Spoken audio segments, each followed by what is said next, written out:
ఏంటనుకున్నారు? దేవుడు మనుష్యుల పట్ల, మనుషులు మనం అనుకున్నట్లు ఏదో దేవుడు అంటే ఆకతాయంగాను దేవుడి ఫోటో పెట్టుకుని అగరత్తేసి, దేవుడి ఫోటో పెట్టుకుని ఒక అగరత్తేసి, ఈరోజు నీకు అగరత్తు వేసాను కాబట్టి నీ దగ్గర నుండి నేను ఏదైనా కొట్టేయాలంటే అని అడగటం కాదు.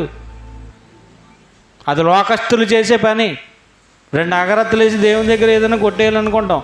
కానీ ఇక్కడ అలా కాదు. నీ జీవితాన్ని సమర్పించుకోవాలి దేవునికి. దేవుని నీతి ప్రకారం నీ కన్నులను నువ్వు దేవునికి, దేవుడి వాక్యం ప్రకారం నువ్వేం చేసుకోవాలి? అదుపులో పెట్టుకో. నీ నాలుకను అదుపు పెట్టుకో. నీ సర్వ శరీరాన్ని దేవునికి సమర్పించిన నాడు,